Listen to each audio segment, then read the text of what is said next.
जी रामपुर से।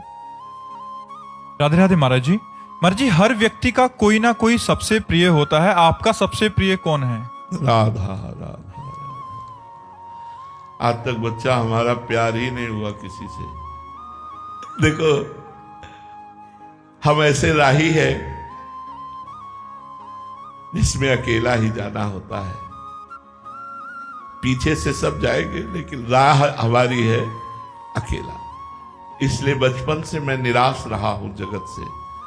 जब अपनी माँ को देखता और लगता है मेरी माँ मरेगी, तब मेरा हृदय जल उठता कि फिर मैं कैसे जीऊंगा। तो जैसे हमारा मन गया कि मेरे पिताजी ये मरेंगे, फिर निराश हुआ तो हम किससे प्यार करें, किससे प्यार करें। यहां तो सब कोई बिछुड़ने वाला है, सब कोई मरने वाला है, सबको अपने मन की बात माननी है। मेरे मन की चाह को कौन पूर्ण करेगा। तो निष्कर्ष निकला श्री भगवान। तो बचपन से लेकर के आज तक हमारा कोई एक दोस्त नहीं है कि ऐसे मिलाने वाला, एक भी दोस्त नहीं। अकेला जीवन व्यतीत करते करते भगवान ही संभालते हुए चले आए। जहां जहां हमारे कदम लड़खड़ाए वहां भगवान सहयोग दिए और हमको आगे बढ़ाए। तो हमारी प्रिय, तो हृदय की बात कहता हूं, प्रिय शब्द तो सिर्फ राधा किशोरी के चरणों में है।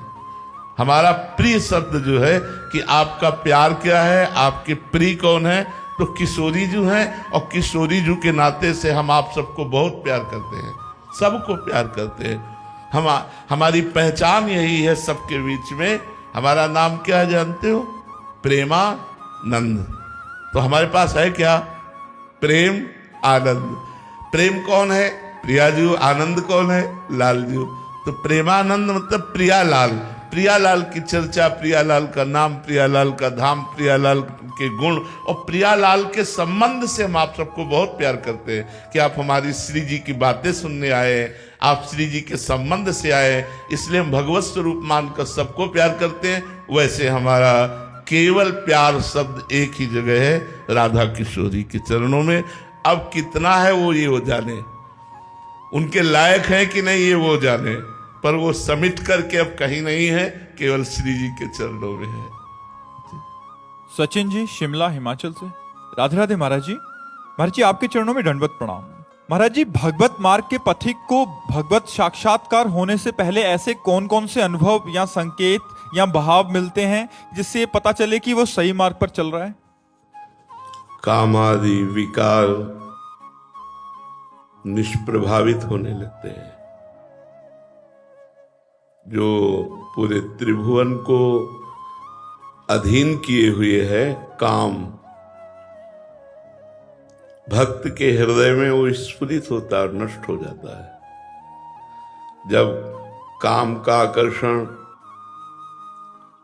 परिवार के मोह का आकर्षण,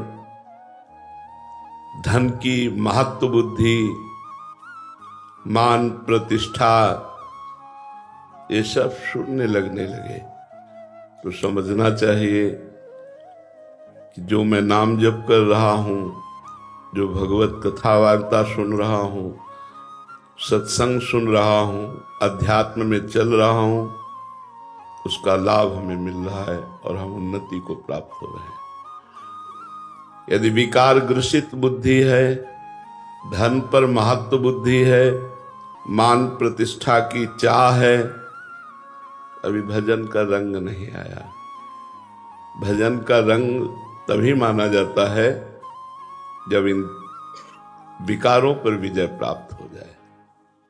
काम क्रोध मद मान न मोहा, लोभ न क्षोभ राग नहीं द्रोहा, जिनके कपट दम्भ नहीं माया, तिनके हृदय बसहु रघुराया। जहां काम क्रोध अभिमान द्वेष राग ये सब नष्ट हो चुके हैं, शांत हृदय है, कोई चाह नहीं, एक अद्भुत आनंद, एक अद्भुत उमंग, प्रतिपल यही कब मिलेंगे प्रभु, कब मिलेंगे प्रभु। तो समझना चाहिए कि हमारा मार्ग बहुत ठीक है और हम उन्नति को प्राप्त हो रहे हैं। अगर कंचन कामनी और कीर्ति में हमारी प्रियता है तो अभी भजन हमारा रंग नहीं लाया। कामिनी प्रिय लगे, धन प्रिय लगे, मान प्रतिष्ठा प्रिय लगे, तो समझना चाहिए अभी मार्ग ठीक नहीं है। अभी अध्यात्म मार्ग में हमारी उन्नति नहीं हो रही। अध्यात्म मार्ग में उन्नति तभी मानी जाती है जब इन तीनों पर हमारी अनासक्त बुद्धि हो जाए, न कंचन में, न कामिनी में, न मान प्रतिष्ठा कीर्ति में, तब हमारा भजन सफल माना जाएगा। निरंतर भगवत स्मृति, विकारों पर विजय और मान मदादि का त्याग। समझ पा रहे हैं आप?